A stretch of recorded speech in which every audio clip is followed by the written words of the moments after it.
Hi, my name is KyharaC. I'm LindseyP. And I'm JackieL. You guys will be playing potential producers for a potential featured-length film. So our film is called Unmasked, and in Unmasked, a 30-year-old man discovers that he is the murderer of a well-known scientist, and he must unlock the secrets of his past life in order to survive the wrath of the scientist's younger brother, who is out to seek revenge on him. This is a thriller film that grapples with the question of whether criminals deserve the opportunity of redemption. It's the year 2086, and the U.S. is suffering from overcrowded prisons and skyrocketing crime rates. And in order to solve this issue, the government has decided to work with a high-tech company that's unknown to the public. So both the government and Lytron work together to give criminals a new identity. They erase their memories, brainwash them, and relocate them to a different state. During this time, a new, more potent strain of COVID-19 called Diacron has surfaced, and it has been killing millions of people because there's no known cure just yet.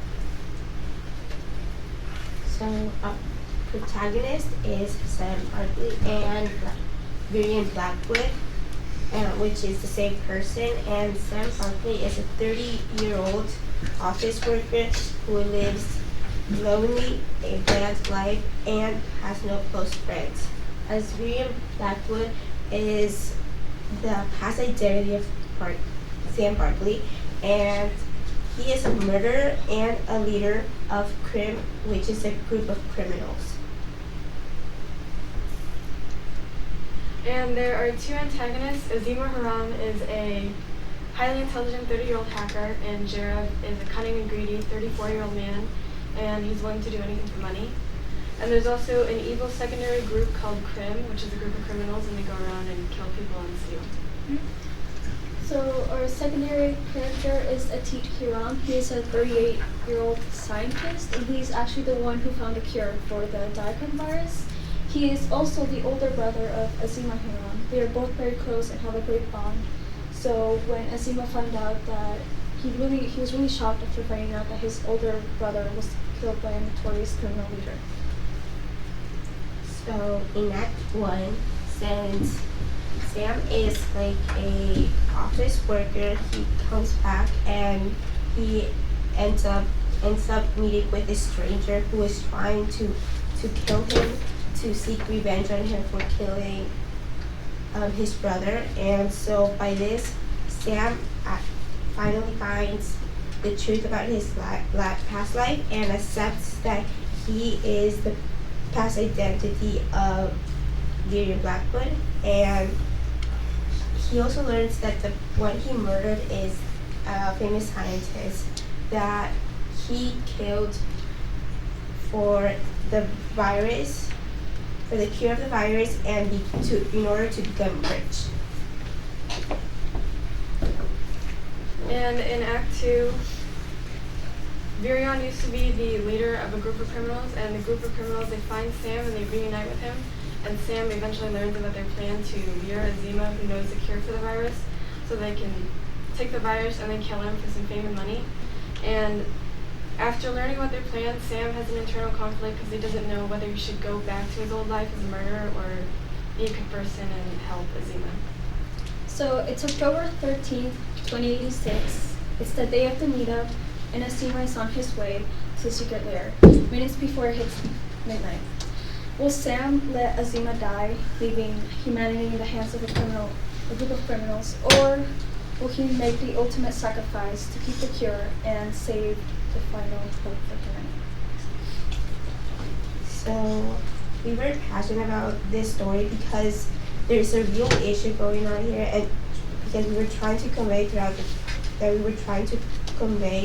film, and the issue of the prison system structure and how it is affecting crime rates and the way criminals have the tendency to come back to doing crime, which is also because we also wanted to demonstrate that a second chance can change someone's life, because when they are given another chance, they are able to prove that they could be a better person and do better for the world.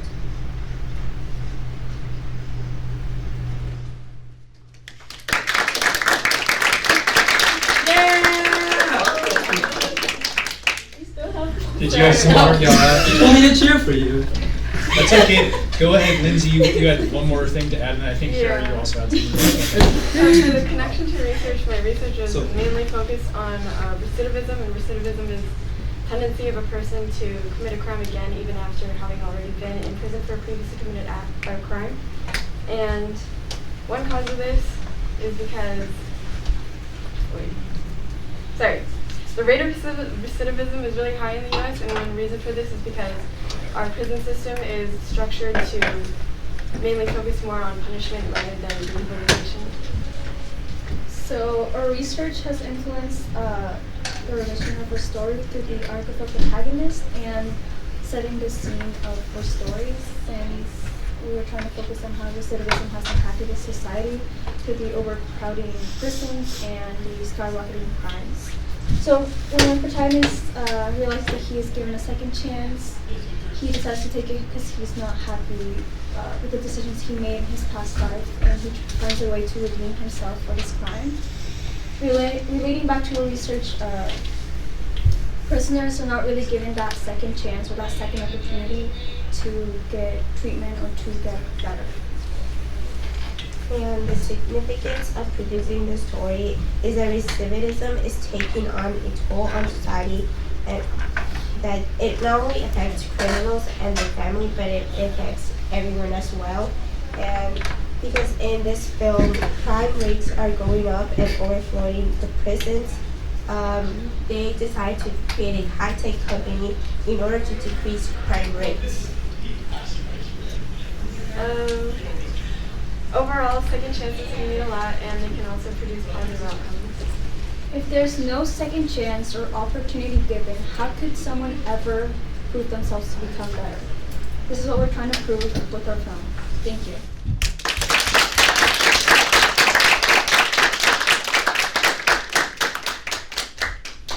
Questions? Let's go to Izzy first. Okay.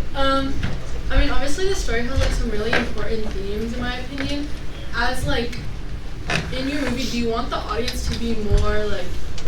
Do you want it to be like geared towards older people that can understand these concepts like more fully, or did you have any other ideas? Yeah, so our target demographic is from 20 to 45, so mature adults who can understand, I guess, what we're trying to say, which is how the prison system is structured and how, I guess, the recidivism rates are high.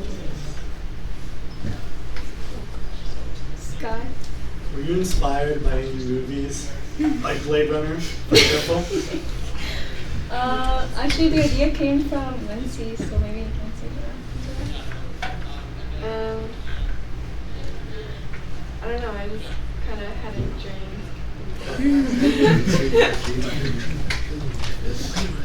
We have Aramis. You go ahead and call. Oh, I guess. Okay.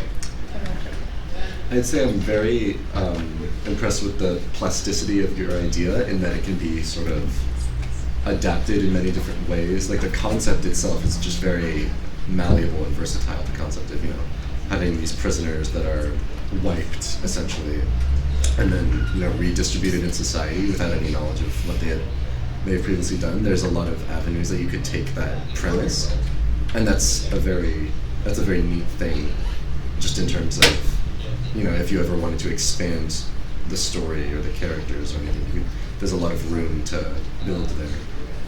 Yeah, thank you. And Aramis, then Mr. Flo, we'll have to move on.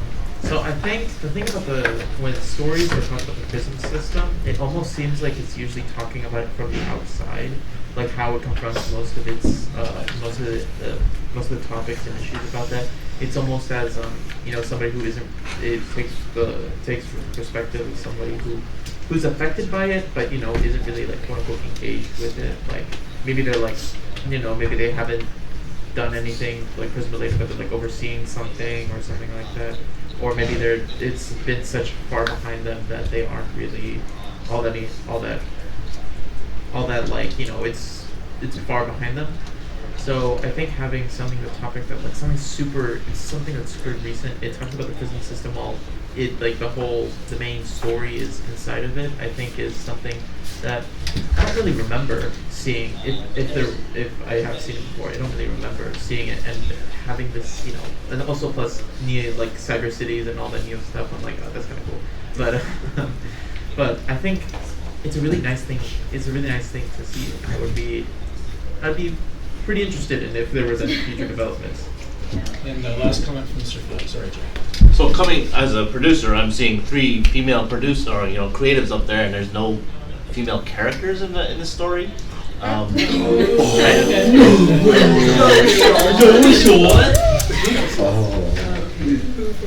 haven't thought about a female. I'm just thinking, okay, there's a whole 50% of the population we can get money from to watch this. That's what they're gonna go. I mean, sorry, the other half, whatever. Anyway, the point is. It's something to think about. Yeah, Let's give our.